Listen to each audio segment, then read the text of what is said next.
Hello friends, so for today's video we're going to be taking a look at a certain feature on the Goodreads app and the Goodreads website that sometimes is helpful, sometimes is accurate, and other times seems to be completely broken and doesn't work at all. And I really wish that I had a tech person able to get into the website and explain how it's possibly providing the outcome it's providing, but it takes a little bit of setup to explain what we're going to be looking at. So like a lot of retailers, a lot of websites, but specifically in the case of Goodreads, if you click on a book and you scroll down, they have other information that you might find helpful or information that is pertinent. So for example, with something like First Law by Joe Abercrombie, if you click on the blade itself, it'll have other books by this author, and then it'll list his other works. And then below that, it'll say readers also enjoyed, and it will have books that make perfect sense for if you enjoyed First Law. You're like, yes, absolutely. The readers of First Law are definitely people that are also picking up these other books. So for example, I have it pulled up in front of me.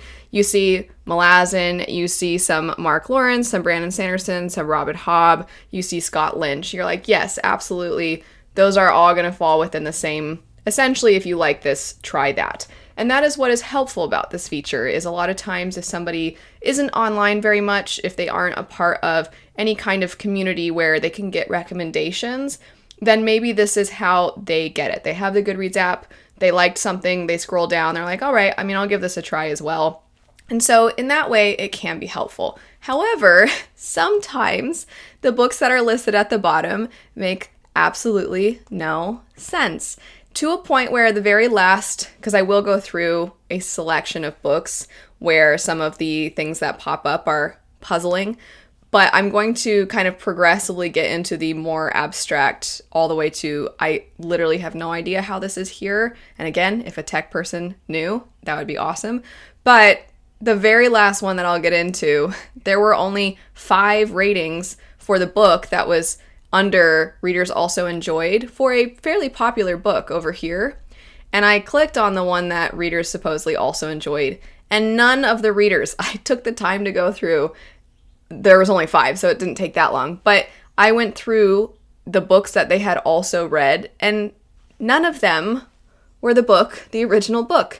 And so if you're kind of confused or if this is a little unclear, it will become clear as we get into it. So I wanted to share with you some of the, what I'm going to call, if you like this, try that type of books that pop up, that the correlation maybe is conceivable, other times is questionable, and other times makes no sense. Looking at my notes, there's really only one that even makes a little bit of sense, and then the rest are going to be very out there. So the first one is Half a Soul. If you click on Half a Soul and you scroll down, and I double checked, it did show this other book came up multiple times, but if you were to go and check, maybe it wouldn't, but I will have the screen grab that I pulled for this.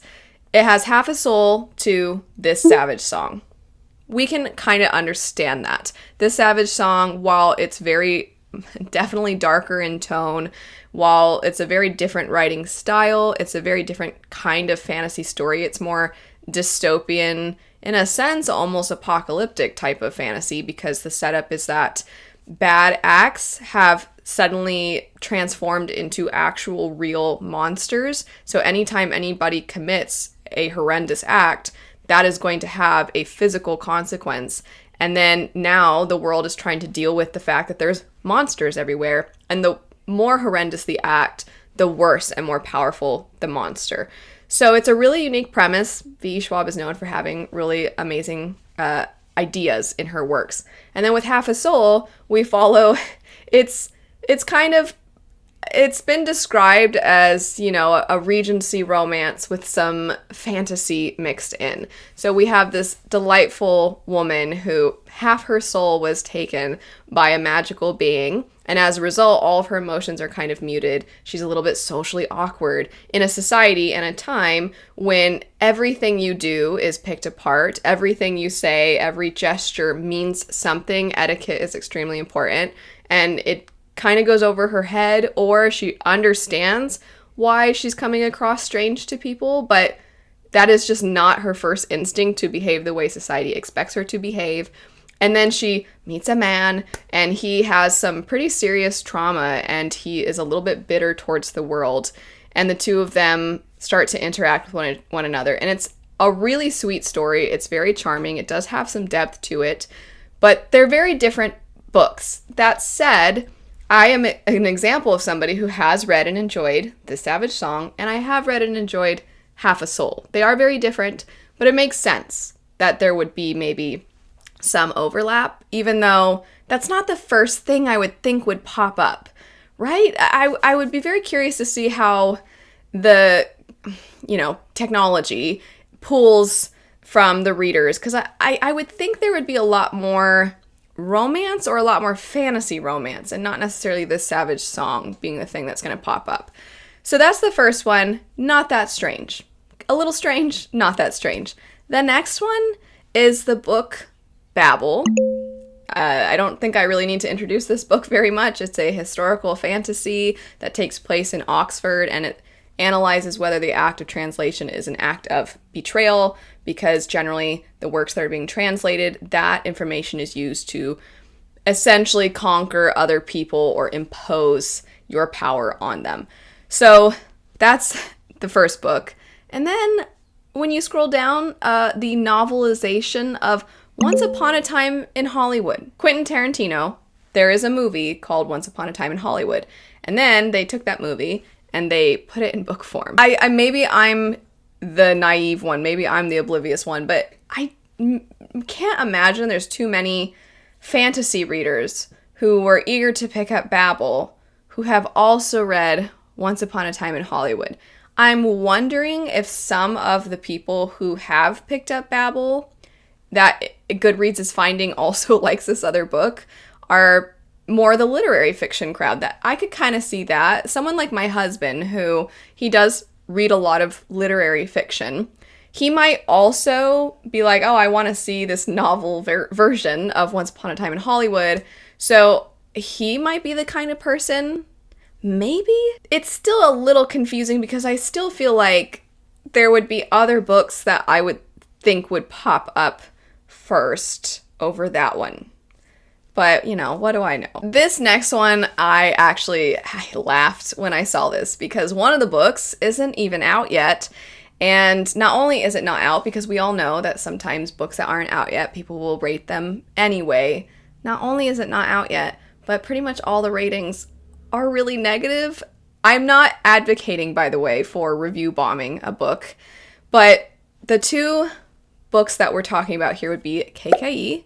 That is a newer release from this year, and it follows this particular person within this story, and then we're sort of re-examining that character and the way that they have typically been viewed. So that is the setup for KKE. It kind of falls similarly in line with a lot of the mythology retellings, the fairy tale retellings, those sorts of stories that we've been seeing.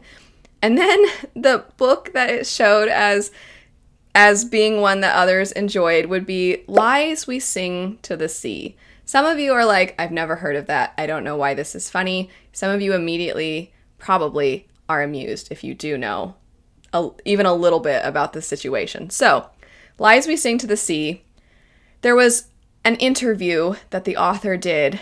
I don't recall who she did the interview with, but it's supposed to be a Greek mythology retelling, except she hasn't read the original thing that she was doing a retelling of.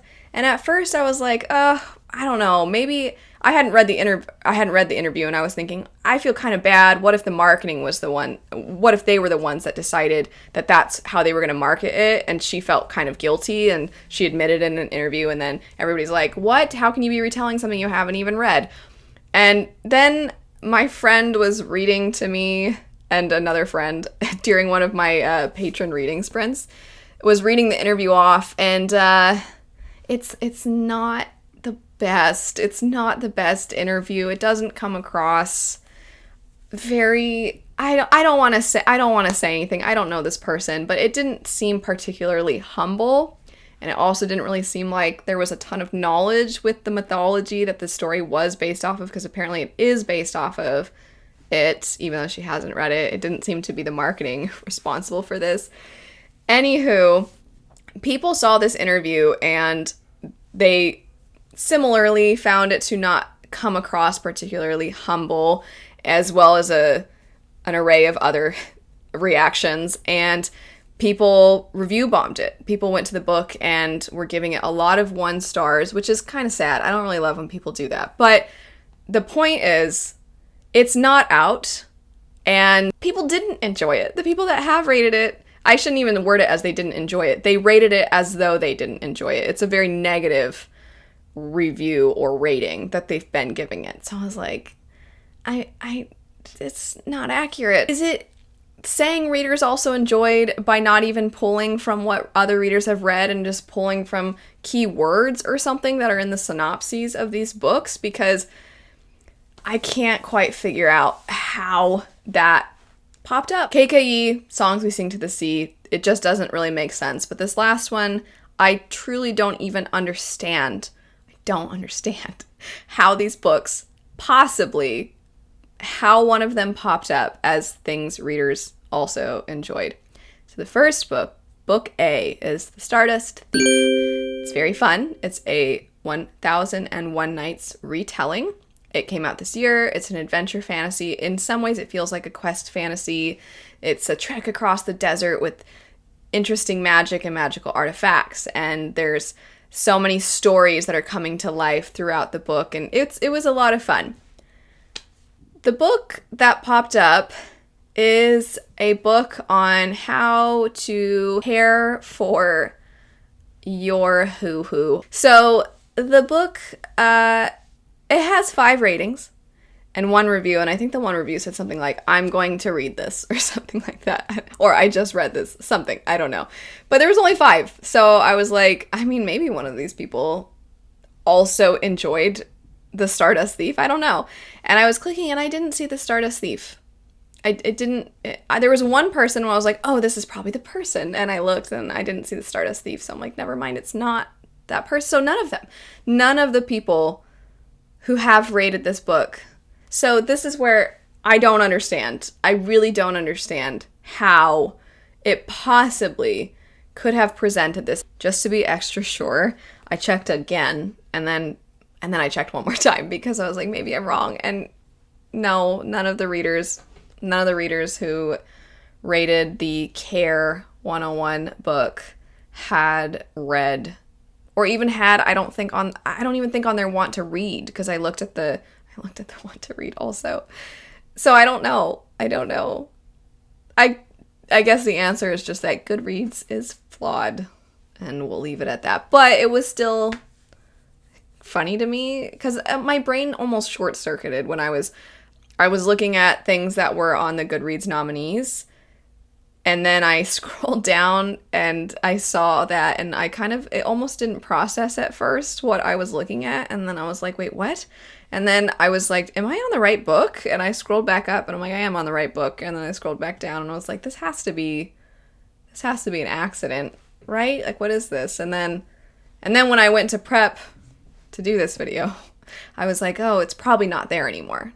So, and then I went and it was still there. And I checked again just now and it's still there. So it'll be interesting to see if it's still there by the time this video goes up. Anyway, that is it for some bizarre, interesting results for readers also enjoyed on Goodreads. Let me know if you have ever noticed any other readers also enjoyed books listed that you were very confused by, that didn't seem to make all that much sense to you, because I find it funny. But anyway, thanks so much for watching. I hope you have a lovely rest of your day, and I'll see you later. Bye.